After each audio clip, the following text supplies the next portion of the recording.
Good morning বন্ধুরা, সবাই কেমন আছো? আশা করি সবাই ভালো আছো আর সুস্থ আছো। তোমাদের ভালোবাসায় আমরাও ভালো আছি আর সুস্থ আছি। তো আমার নতুন একটা ব্লগ ভিডিওয় তোমাদের সবাইকে স্বাগত। এখন বাজে সকাল 6টা। এখন থেকে আমি আমার ভিডিওটা শুরু করছি। তো আজকের ভিডিওটা স্কিপ না করে পুরো দেখবে, আশা করি তোমাদের খুবই ভালো লাগবে। তো সকাল সকাল ঘুম থেকে উঠে পড়েছি, যেহেতু ঠান্ডার দিনে সকালবেলা তো লেপ ছেড়ে উঠতে ইচ্ছে করে না, কিন্তু কি করবো, উঠতে তো হবে, বাড়ির কাজ তো করতেই হবে, তাই না? তো সকাল সকাল ঘুম থেকে উঠে আগে বাসি কাজগুলো করে নিচ্ছি, যেমন ঘরটা আগে ঝাড় দিয়ে নিলাম, তারপরে যে দেখো দুয়ারটা ঝাড় দিয়ে নিচ্ছি। আর আজকে বাইরটা ঝাড় দেবো না, যেহেতু পরিষ্কার আছে, তাই আজ বাইরটা ঝাড় দেবো না। তো এদিকে দেখো ঘরের সমস্ত বাসি কাজ করে চলে এসেছি সোজা রান্নাঘরে আমি। তো রান্নাঘরে আজকে অনেকটাই কাজ বেড়ে গেছে, যেহেতু দেখতে পাচ্ছ আগের দিন আমি গ্যাসটা একদম মুছে রাখিনি, আর ভাতটাও পড়ে গেছিলো ফুটে, আর দুধটাও ফুটেছিল, তাই দুধও পড়েছে গ্যাসের উপরে। তাই গ্যাসটা আমি ভালো করে সাবান দিয়ে এখন পরিষ্কার করে নিচ্ছি, রাত্রে পরিষ্কার করে রাখিনি, যেহেতু ঠান্ডা এখন জলে তো হাত দিতে মানে প্রচণ্ড ভয়ই লাগে বলতে পারো রাত্রে। তো এদিকে দেখো এখন গ্যাসটা মুছা হয়ে গেছে আমার। তারপরে ডাইনিং টেবিলটাও আমি সুন্দর করে পরিষ্কার করে মুছে নিচ্ছি, তারপরে রান্নাঘরটা ভালো করে এখন ঝাড় দিয়ে নেবো। তো এদিকে দেখো বাসনগুলো আমি গুছিয়ে নিয়েছি, তারপরে রান্নাঘরটা এখন সুন্দর করে ঝাড় দিচ্ছি। তো তোমাদের দেখতেই পেলে গ্যাস টেবিল, তারপর ডাইনিং টেবিল, ফ্রিজ সবই মোছা হয়ে গেছে আমার, শুধু রান্নাঘরটাই ঝাড় দেওয়া বাকি ছিল। তো এদিকে দেখো রান্নাঘরটা এখন আমি ঝাড় দিয়ে সোজা বাসনগুলো নিয়ে চলে এসেছি কলপাড়ে ধোয়ার জন্য, আর গ্যাসে মানে ওভেনের সেই স্ট্যান্ডগুলো নিয়ে এসেছি ধোয়ার জন্য, যেগুলো অনেকটাই নোংরা হয়ে গেছিলো। আর আকাশে দেখতেই পাচ্ছ মেঘমেঘ করছে, কদিন আগে তো বৃষ্টি হয়েছিল, তা দুদিন রোদ বেরোলো, আবার মেঘমেঘ করছে, যেহেতু নাকি বলছে এখন নিম্নচাপ হয়েছে, তো আবার বৃষ্টি হবে। আর এই শীতের দিনে বৃষ্টি মানে বুঝতে পারছি একদমই ভালো লাগে না। শীতের দিনে রোদ হলেই ভালো লাগে, কিন্তু বৃষ্টিটা একদমই ভালো লাগে না, কিন্তু বৃষ্টি হলে আর কী করা যায়, তাই না? তো এদিকে দেখো বাসনগুলো সব মাজা হয়ে গেছে, আর ওভেনের স্ট্যান্ডগুলো আমি মেজে নিয়েছি ভালো করে পরিষ্কার করে। তো এখন বাসন টাসন মেজে স্নান টান করে দিয়ে দেখো চলে এসেছি সোজা রান্নাঘরে। তো ঠাকুর পুজো করা হয়ে গেছে। এদিকে দেখো ভাতে জলটা বসিয়ে দিয়ে গেছিলাম, তো জলটা আমার গরম হয়ে গেছে, চালটা ধুয়ে নিয়ে এসে ছেড়ে দিয়ে আমি সোজা বসে গেলাম আনাজগুলো কাটার জন্য। আর এই যে বেগুনগুলো তোমার দাদাভাই অনেকদিন আগেই নিয়ে এসেছিলো, যেহেতু ফ্রিজে ছিল, তাই ভালো আছে বেগুনগুলো। তো আজকে বেগুন ভাজা করবো, এই বেগুনগুলো খেতে খুবই মিষ্টি, তাই ভাবলাম আজকে একটু ভাজা করি। তো ওই জন্য বেগুন ভাজা হবে। আর এই যে মূলোগুলো দেখো, মূলোগুলো ফ্রিজে রেখেছিলাম বলে না কি জানি না, যেদিন নিয়ে এসেছিলো সেদিন একটু ঝাল ঝাল লাগছিলো, খেতে ভালো লাগছিল না, কিন্তু আজকে বেশ মিষ্টি লাগছিলো মূলোগুলো খেতে। তো এই আজকে মূলো ভাজা করবো, মূলো ভাজা খেতে খুবই ভালো লাগে। তো এই জন্য দেখো মূলোটা আমি ছাড়িয়ে নিয়েছি ভালো করে, এখন গোল গোল করে কেটে নিচ্ছি, একটু পাতলা পাতলা, বেশি পাতলাও না বেশি মোটাও না। তো এদিকে দেখো মূলোটা আমার গোল গোল করে সুন্দর করে কাটা হয়ে গেছে। তো বেগুন আর মূলো কাটা কমপ্লিট আমার। এখন আজকে করব মাছের টক, তোমার দাদাভাই মাছ নিয়ে এসছে, তো এই জন্য কুমড়োটা কেটে নিচ্ছি। আর কুমড়োটাও অনেক দিনের আগেকার কুমড়োটা খুবই মিষ্টি, তো কুমড়ো দিয়ে মাছ দিয়ে টক করব আজকে, তাই কুমড়োটা আমি ছাড়িয়ে নিয়েছি, তারপর পিস পিস করে কেটে নিচ্ছি। তো এদিকে দেখো পুরো কুমড়োটা দিব না, যেহেতু অনেকটাই হয়ে যাবে, তো ওই জন্য পুরোটা দিব না, অর্ধেকটাই দেবো, তো হয়ে যাবে আমাদের তিনজনের। তো কুমড়ো কাটা শেষ, আর বাঁধাকপি অর্ধেকটা ছিল, সেদিন তো চচ্চড়ি করেছিলাম, তো ওই জন্য আজকেও বের করে নিচ্ছি, যেহেতু মাছের মাথা নিয়ে এসছে, আর মাছের মাথা দিয়ে বাঁধাকপি চচ্চড়ি এই সময়ই খেতে ভালো লাগে, এরপরে আর একদমই ভালো লাগবে না। তো এদিকে দেখো বাঁধাকপিটা এখন ছোটো ছোটো করে কেটে নেবো আমি। তো বাঁধাকপি আলু, আর আজকে বাঁধাকপি একটু বেগুন দেবো, বাঁধাকপি বেগুন দিলে খেতে খুবই ভালো লাগে, তো এই জন্য বেগুন দেবো আজকে বাঁধাকপিটাই আমি। তো বাঁধাকপি আমার পুরো বাঁধাকপিটা কাটা হয়ে গেছে, এখন দেখো আলুটা ছাড়িয়ে নিচ্ছি। তো আলুটাও দেবো আমি বাঁধাকপি, আর ছোটো ছোটো করে কেটে দেবো, তাহলে তাড়াতাড়ি সেদ্ধ হবে। আর আজকে বাঁধাকপিটা সেদ্ধ করব না, এক ভাবেই করব, তাহলে ভালো লাগবে খেতে। তো এদিকে দেখো আলুটা ছোটো ছোটো করে কেটে নিয়েছি আমি। তো একটা আলুয়ে হবে না, তো আরেকটা আলু দেবো, দুটো আলু দেবো বাঁধাকপি, তো এই জন্য দুটো আলু কেটে নিয়েছি আমি। এখন এই যে বেগুনটা রেখেছি পাশে, তো বেগুনটাও দেবো, তাই জন্য দেখো বেগুনটা ছোটো ছোটো করে কেটে নিয়েছি। আর দেখে নিচ্ছি আমি বেগুনে পোকা আছে কিনা, যেহেতু বেগুনে পোকা হয়, তো ভালো করে না দেখে দিলে পোকা থেকে যাবে, তাই জন্য ভালো করে দেখলাম আমি বেগুনটা, কিন্তু বেগুনে পোকা নেই। আর এই বেগুনগুলো বেশ নরম, আর খেতেও খুবই ভালো লাগে। তো এদিকে দেখো বেগুনটা আমি কেটে দিয়ে দিচ্ছি বাঁধাকপি। তো আমার সমস্ত সবজি কাটা কমপ্লিট হয়ে গেছে। এখন যেহেতু বাঁধাকপি চচ্চড়ি করবো, তাই মশলাগুলো করে নিচ্ছি। পেঁয়াজটা আগে কেটে নিচ্ছি আমি, আর এই পেঁয়াজগুলো ছোটো হতে পারে, কিন্তু প্রচণ্ড ঝাঁঝ বন্ধুরা। তো প্রত্যেকদিন পেঁয়াজ কাটার সময় আমাকে একটু চোখের জল তো ফেলতেই হবে, এমনিতে তো চোখের জল ফেলি না, কিন্তু পেঁয়াজ কাটতে গিয়ে আমাকে প্রত্যেক দিনই চোখের জল ফেলতে হয়। তো এদিকে দেখো পেঁয়াজগুলো কাটা হয়ে গেছে, রসুনটাও আমি ছাড়িয়ে নিয়েছি, এদিকে আদাটাও ছাড়িয়ে নিয়েছি। আর আজকে দুটো টমেটো নিয়েছি, যেহেতু টক করবো, তাই একটু বড়ো বড়ো সাইজের টমেটো নিয়েছি আমি। তো আজকে একটা চচ্চড়িয়ে দেবো আর একটা টকে দেবো। আর এই টমেটোগুলো দেশি টমেটো, তাই খুবই টক হয়। আর একটু আমচুর দেবো, তাহলে টকটা ভালো হবে। তো এদিকে দেখো মশলাগুলো নিয়ে চলে এসেছি আমি বাটার জন্য। মশলা টশলা বেটে তারপরে রান্নার কাছে যাব। ভাতটা ওদিকে আমার তো ফুটছে। তো এদিকে আদা রসুনটা আগে নিয়ে নিয়েছি আমি, আর কাঁচা লঙ্কা 3-4টে মতো নিয়েছি। তো বেশ আগে সেগুলো শিলে বেটে নিই। তো এই যে দেখো আদা রসুন আর কাঁচা লঙ্কাটা আমি এখন শিলে বেটে নিচ্ছি ভালো করে, আর একটু মিহি করেই বাটবো। আর শিলে বাটা রান্না তো খেতে খুবই টেস্ট হয়, কিন্তু সবসময় তো আর শিলে বাটা সম্ভব হয়ে ওঠে না। কিন্তু আজকে ভাবলাম দেখি চলো শিলে বেটেই রান্নাটা করি। তো এই জন্য দেখো শিলে বাটতে বসে গেছি। তো আদা রসুন আর লঙ্কাটা বাটা হয়ে গেছে আমার, আর পেঁয়াজগুলো ছোটো ছোটো করে কুচি কুচি করে কেটেছিলাম, যেহেতু কাটতে সুবিধা হয়, বাটতে সুবিধা হয়। তো এদিকে আর একটু নুন দিয়ে দিয়েছিলাম, আর পেঁয়াজে নুন দিয়ে বাটলে তাড়াতাড়ি পেঁয়াজটা বাটা হয়ে যায়। এদিকে দেখো পেঁয়াজ আর আদা রসুন লঙ্কা বাটা কমপ্লিট হয়ে গেছে আমার। এখন টক করব, তাই অল্প একটু সর্ষে নিলাম, বেশি সর্ষে দেবো না, অতটা সর্ষেই হয়ে যাবে আমাদের। তো এদিকে দেখো সর্ষেটা এখন জল দিয়ে ভালো করে আমি মিহি করে বেটে নেব, যেহেতু সর্ষে বাটতে একটু সময় লাগে, দানা দানা থেকে যায়, তাই একটু মিহি করে বাটবো সর্ষেটা। তো এদিকে দেখো আমার সর্ষেও বাটা কমপ্লিট হয়ে গেছে। এখন আমি বাটিয়ে তুলে নেব সর্ষেটা। তো এদিকে দেখতে পাচ্ছ তুলে নিচ্ছি আমি সর্ষে বাটা। তারপরে এখানে চলে এসেছি রান্নার কাছে। সমস্ত মশলা বাটা আমার হয়ে গেছে। এখন দিয়ে দিলাম কড়াইয়ে তেল, আর দেবো এখন মাছে হলুদ আর নুন পরিমাণ মতো দিয়ে এখন মাছটা ভালো করে ম্যারিনেট করে নেব হলুদ নুনের সাথে।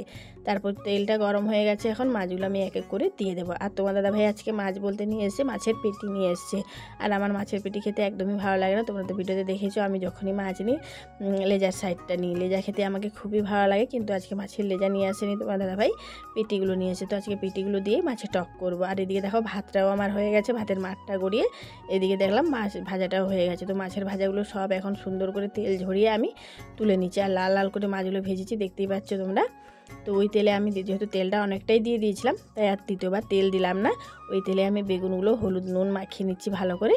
তো এক এক করে সবগুলো বেগুন দিয়ে দেবো। তো এদিকে দেখতে পাচ্ছ বেগুনগুলো আমি এক এক করে সবগুলো দিয়ে দিচ্ছি, দিয়ে ভালো করে এপিট সেপিট ভালো করে লাল লাল করে ভেজে নেবো। আর বেগুনগুলো এতই ভালো যে মানে এক ভাপে সেদ্ধ হয়ে যায়, সুন্দর নরম হয়ে যায়, বেশিক্ষণ লাগে না সময় ভাজতে। তো এদিকে দেখো বেগুনগুলো সব আমার ভাজা হয়ে গেছে। তো এখন এক এক করে সবগুলো বেগুন আমি তেল ঝরিয়ে তুলে নিচ্ছি, যেহেতু তেলটা অনেকটাই কড়াইয়ে আছে। আর এদিকে মূলোগুলো হলুদ নুন মাখিয়ে রেখেছিলাম, তো তেলটাই এখন মূলোগুলো সব দিয়ে দিচ্ছি, হলুদ নুন মাখানো মূলোগুলো লাল লাল করে ভালো করে ভেজে নেব আমি। তো এদিকে ধরো তেলটা অনেকটাই তেল হয়ে গেছে। তো এরপরে মূলোটা আমার ভাজা হয়ে গেছে, এখন মূলোটা আমি তুলে নিচ্ছি। তারপরে ওই তেলেই আমি চচ্চড়িটা করে নেব, তারপরে মাছের টক করব। তো এদিকে দেখো মূলো ভাজা আমার কমপ্লিট। আর এখন আদা রসুন পেঁয়াজ আর লঙ্কা যে বেটে রেখেছিলাম, তো এখন তেলে দিয়ে দিলাম মশলাটা, দিয়ে এখন ভালো করে আমি মশলাটা কষিয়ে নেব। তো এখন দিয়ে দিচ্ছি একটা টমেটো কেটে রেখেছিলাম, টমেটো কাটাটা দিয়ে দিলাম, দিয়ে একটু নেড়ে নেব। তো এখন গুঁড়ো মশলাগুলো দেবো, টমেটোটা আমার অনেকটাই হয়ে গেছে সেদ্ধ। তো এখন গুঁড়ো মশলাগুলো সব দিয়ে দেবো। তো নুন হলুদ আর লঙ্কার গুঁড়ো দিয়ে দেবো। তো এই দেখতে পাচ্ছ নুন আর হলুদ দিয়ে দিয়েছি। এখন পরিমাণ মতো লঙ্কার গুঁড়ো দিয়ে দিলাম, যেহেতু লঙ্কা বেটেছিলাম তাই লঙ্কা গুঁড়োটা একটু কমই দিলাম। আর এদিকে কিছুটা ধনেপাতা কেটে রেখেছিলাম, তো ধনেপাতা কুচিটাও দিয়ে দিলাম, দিয়ে এখন ভালো করে মশলাটা আমি সময় নিয়ে কষাবো। তো এদিকে দেখতে পাচ্ছ মশলাটা আমার কষানো হয়ে গেছে। আর ভেজে রাখা মাছের মাথাটাও দিয়ে দিলাম, মাথাটা দিয়ে এখন ভেঙে নিচ্ছি ভালো করে, দিয়ে মাছের মাথাটা মশলার সাথে ভালো করে কষিয়ে নিয়ে এদিকে যে বাঁধাকপিটা কেটে রেখেছিলাম, তো সবজিগুলো আগে একবার ধুয়ে নিয়েছি, তারপরে আবার জল দিয়ে ভালো করে ধুয়ে ছেঁকে আমি দিয়ে দেবো কড়াইয়ে, দিয়ে এখন মশলার সাথে ভালো করে আমি কষাবো বাঁধাকপিটা। আর যেহেতু এখন ধুয়েই দিয়েছি, তো অনেকটাই জল বেরোবে বাঁধাকপি থেকে, তাই ঢাকিয়ে বাঁধাকপিটা ঢেকে আমি বেশিক্ষণ ধরে নেড়ে রান্না করব। আর যেহেতু এই সময় সিজনের বাঁধাকপি, তো জল দিয়ে সেদ্ধ করতে লাগবে না। তো এই একভাবে হালকা আঁচে রান্না করলে বাঁধাকপিটা সুন্দরভাবে সেদ্ধ হয়ে যাবে। তো এদিকে দেখো আরেকটা কড়াই বসিয়ে দিয়েছি আমি, যেহেতু টকটা করব, তাই এখানে দেখো আমি নিয়ে নিচ্ছি শুকনো লঙ্কা, সরষা আর 5 ফোড়ন। তো এখন তেলটা আমার গরম হয়ে গেছে, আর টকটা করব মানে সর্ষের তেল দিয়ে। না তো আমি প্রায় রান্না রিফাইন তেল দিয়েই করি, কিন্তু আজকে করব টকটা সর্ষের তেল দিয়ে, তাহলে টেস্টটা আরও ভালো হবে। তো এদিকে দেখো ফোড়নটা দিয়ে দেওয়ার পরে ফোড়নটা একটু ভাজা হয়ে এসছে। তো এখন যে কেটে রেখেছিলাম আমি টমেটোটা দিয়ে দিলাম, তারপরে যে কুমড়োটা কেটে রেখেছিলাম, কুমড়ো দিয়ে এখন হলুদ আর নুন দিয়ে ভালো করে আমি মানে কুমড়োটাকে ভাজা করে নেব। তো কুমড়োটা আমার ভাজা হয়ে গেছে, এখন একটু জল দিয়ে দিলাম। আর যে সর্ষেটা বেটে রেখেছি ওটা একটু জল দিয়ে ভালো করে গুলিয়ে নিচ্ছি, নিয়ে এখন সর্ষে বাটাটা দিয়ে দেব। দিয়ে ফুটে এলে দেখবো যদি কুমড়োটা সেদ্ধ হয়ে যায় তারপরে আমি মাছগুলো যে রেখেছি মাছগুলো দিয়ে দেবো। তো এইদিকে দেখো কুমড়োটা আমার সেদ্ধ হয়ে গেছে আর টকটা অনেকটা কমে এসছে। তো এদিকে দেখো আমি দিয়ে দিলাম মাছ ভাজাগুলো আর আমচুরও দিয়ে দিয়েছি, আর দেখানো হয়নি তোমাদের। আর এদিকে বাঁধাকপিটাও আমার হয়ে গেছে, একটু বাঁধাকপিটা জাস্ট নেড়ে নিচ্ছি আমি ভালো করে। তো আমার টকটা হয়ে গেছে, তো নামানোর মুহূর্তে আমি একটু দিয়ে দিলাম সর্ষের তেল দিয়ে, যে টকটা দেখো আমার পুরো হয়ে গেছে। তো এখন আমি নামিয়ে নিচ্ছি। আর কালারটা দেখতে কত সুন্দর হয়েছে দেখো, খেতেও তেমন সুস্বাদু হয়েছিল। আর এদিকে বাঁধাকপিটাও আমার কমপ্লিট হয়ে গেছে করা, তো এদিকে বাঁধাকপিটাও নামিয়ে নিচ্ছি। তো বাঁধাকপি নামানোর সময় অল্প একটু চিনি দিয়ে দিয়েছিলাম আমি, তাহলে বাঁধাকপিটা খেতে আরও টেস্টটা দ্বিগুণ বেড়ে যায়। তো আমার রান্নাবান্না পুরো কমপ্লিট হয়ে গেছে। আর ওইদিকে দেখো বাঁধাকপিটা দেখতেও কত সুন্দর হয়েছে। আর রান্নাবান্নার পরে আমি মাঠে এসেছিলাম, তোমার দাদাভাই যেহেতু সকাল থেকে মাঠে কাজে লেগেছে, যেহেতু আমাদের এখন মাঠে জল ঢোকানো হয়ে গেছে, নাগল করাও হয়ে গেছে, তাই ভিতা কাটছে তোমার দাদাভাই। কারণ কদিন পরে আবার ড্রাম গড়ানো হবে, যে ভিতা কেটে নিয়েছে, আবার দুবার মতো চাষ করবে, তারপরে জমিন টমিন সমান করে তারপরে ড্রাম গড়ানো হবে। আমাদের যেহেতু বড় চাষ লেগেছে, আর এবছর একটু তাড়াহুড়ো করেই লেগেছে, কারণ একটু দেরি করে চাষ হতো, কিন্তু এবছর জানি না কেন তো তাড়াতাড়ি হয়েছে। তো দেখো মিনি থেকে জল ঢোকানো হয়, যেহেতু আমন চাষ আমাদের বৃষ্টির জলে হয়ে যায়, কিন্তু বড় চাষটা আমাদের মিনির জলে করতে হয়। তো এদিকে দেখো তোমার দাদাভাই সুন্দর করে মাঠে যে মানে ধান গাছে সব লড়াগুলো ছিল সেগুলো সব একটু পরিষ্কার করে নিচ্ছে, তারপরে ভালো করে মাটিগুলো মানে সমান করে নিচ্ছে, যেহেতু ধান কাটা গাড়িয়ে কেটেছিল তো অনেকটাই গর্ত হয়ে গেছিলো, তাই তোমার দাদাভাই সেগুলো সব সমান করে সুন্দর করে ভিতা কেটে নিচ্ছে। সকাল থেকে তোমার দাদাভাই লেগেছে, যেহেতু আমাদের অনেকটাই জমিন, তাই তোমার দাদাভাই একলা সব সকাল থেকে করছে, আরও কিছুটা যেটা থাকবে সেটা কালকে করবে। এবারে তোমার দাদাভাই স্নান করে চলে এসছে, এবার তিনজনের জন্য খাবার দাবার বেড়ে গেছে। বন্ধুরা আজকে আমাদের বাড়িতে আবার সেই অনেক দিন পরে নিয়ে এলো কি মাছের টক, কুমড়ো দিয়ে সর্ষে বাটা, কুমড়ো দিয়ে মাছের টক, আর এখানে বাঁধাকপি মাছের মাথা দিয়ে চচ্চড়ি, আর একদম বেগুন ভাজা লাল লাল করে ভেজেছে। এটা হচ্ছে একদম 20 পয়সার মতো, 10 পয়সা 20 পয়সা। এটা হচ্ছে মূলা, ক্ষেতের মূলা। তো টক মানেই তো সবার জিভ থেকে জল আসে, তো জিভেতে জল মুখেতে হাসি। টক খেতে আমাদের পরিবারের সবাই ভালোবাসে। তো কাদের ভালো লাগে কাদের লাগে না জানি না, কমেন্ট করে জানাবে। টক যেহেতু টক মানেই জিভ থেকে জল আসবে। তো এটা শীতকাল, শীত কি গরম, গরমকালে ভালো লাগে, টক হলেই কোনো কথা হবে না। তো মাছ দিয়ে একদম বড় সিলভার কাপের এই যে দেখো পেটি, দেখেছো একদম বড়টা আমাকে দিয়েছে, অথল করছে একদম চর্বি ভর্তি পুরো। যেহেতু এটা 3.5-4 কেজি সাইজের সিলভার কাপ। কে বলে? আমি তো বলিনি, তুমি তো লেজার নাও। আজকে আমাকে যেচে বলছে যে আজকে গালসার দিকটা নাও, দিয়ে দাও, কোনো অসুবিধা নেই। আমার মাছ নিয়ে কোনো গল্প নেই, মাছ পড়লেই হলো সবজিতে। তো বন্ধুরা খাবে চলে আসো, যারা যারা টক খেতে ভালোবাসো, ঠিক আছে। ভেতরটা কালো, তো আমি সেদিন কালকে তোমাকে দেখালাম না। তো এখন খাওয়া যাক, সুন্দর করে একটু মাখিয়ে নি। একটা লঙ্কা মাখিয়েছি, টক মানে একটু লঙ্কা না মাখালে তার টেস্ট আসবে না। আমাকে তো লঙ্কা একটু মাখাতেই হবে, প্রত্যেকবারে দেখেছো টক হওয়া মানে আমাকে একটু লঙ্কা মাখাতে হবে। আর একদম গরম, হাত দেওয়া যাচ্ছে না। আর সঙ্গে কুমড়ো, কুমড়ো ঢেঁড়স পড়লে ও পুরো জমে যায়। এই যে দেখো লাল লাল কুমড়ো। আমিও সেদিনকে টকটা বানিয়েছিলাম, খুব ভালো। কাঁচা সর্ষে তেল দিয়েছে উপরে। এখন খাওয়া যাবে। মিষ্টি রেখে দিয়েছিলাম বলে দেখলাম প্রচুর মিষ্টি। কুমড়োগুলো মিষ্টি আছে।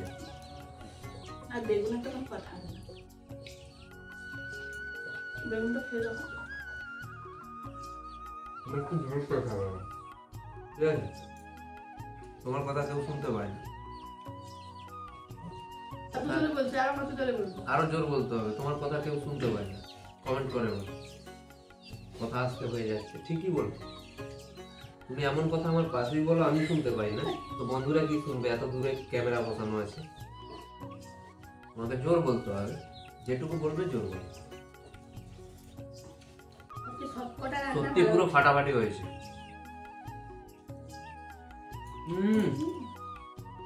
মাছের মাথা দিয়ে বাঁধাকপির চচ্চড়ি এই খেতে হয়েছে। বাঁধা যেন আমাকে সুদ্ধা বেঁধে দিবে, এতটাই টেস্ট। বেঁধে নিয়েছে। আর সঙ্গে দেখি আবার এখানে দেশি চিকেন, বাটিতে দেশি চিকেন। তো মাছটা খেয়ে দেখি। বাবারে, কিছুদিন ধরে আমার বাড়ি একটু মাংস খাওয়া হয়। মাংস মাংস মাংস আর ভালো লাগে না।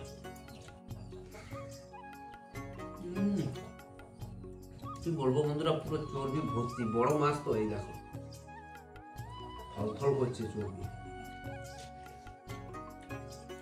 মুখে দিলে ছটফট করে পেটে চলে যাচ্ছে।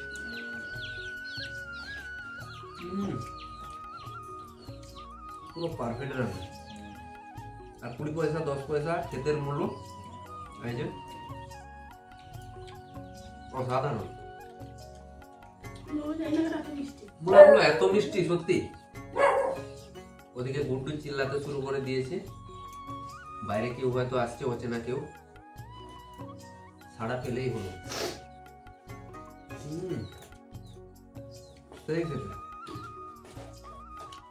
বেগুনটাও খুব মিষ্টি। এটা সেই লাল বেগুন না? কালো বেগুনটা। কালো বেগুনটা? কালো কোথায়? বেগুনি রঙের বেগুন। কালো লাল বেগুনি যা পাচ্ছি বলে। বেগুনের টেস্ট আলাদা। আর এদিকে পাকা কুমড়ো পুরো দেখো, একদম লাল লাল।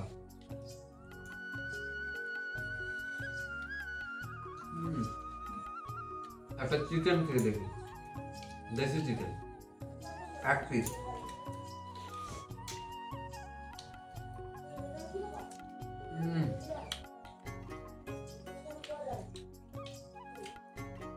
প্রচন্ড শক্ত।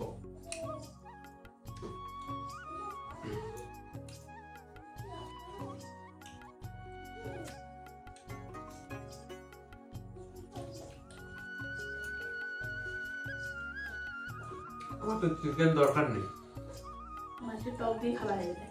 আমার এই যে চিকেনটা হয়েছে এর মতো টেস্ট হবে না। আরে চিকেন আমার কাছে চিকেনের বাবা। টক মাছের টক খেতে খুব ভালো। টক খেতে আমার প্রচন্ড শখ। টক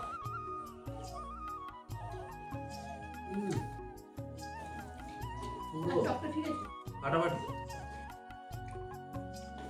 টকে একটু লঙ্কা মাখাতে হবে, আসল স্বাদ বুঝতে পারবে। কথা বলবে টক। লঙ্কাগুলো প্রচুর ঝাল।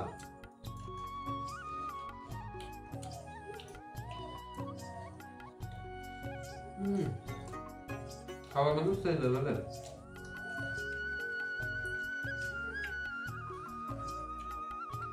তুষা করছি এতটাই লঙ্কা দিয়ে। দেখলে মনে হবে লঙ্কাগুলো যেন একদম কচি মুখা, প্রচন্ড রান্না। তো কয়েকদিন তো মেঘমেঘ করেছিল, আবার 2 দিন দেখলাম রোদ একটু, আবার আজকে সকাল থেকে মেঘমেঘ। মাঠে গেছিলাম যেহেতু আমাদের ভিটা কাটা হচ্ছে একটু। তো এদিকে দেখো খাওয়া দাওয়া আমাদের কমপ্লিট হয়ে গেছে। একটু বাসনগুলো নিয়ে কলপাড়ে চলে এসেছি ধোয়ার জন্য। আজকে রান্নাবান্নাটা সত্যি বন্ধুরা সব কটা রান্নাবান্নাই আজকে খুব সুন্দর হয়েছিল। নিজে রান্না করেছি বলে বলছি না, কিন্তু সবই রান্না খুবই টেস্ট হয়েছিল। বেগুন ভাজা থেকে, তোমার মূলো ভাজা থেকে, মাছের টক থেকে, আর চচ্চড়ি থেকে। বাঁধাকপি চচ্চড়ি তো এই সিজনে তো খেতে খুবই সুস্বাদু লাগে, দুর্দান্ত লাগে। আমার তো খুবই প্রিয় বলতে পারো তোমরা বাঁধাকপি চচ্চড়ি।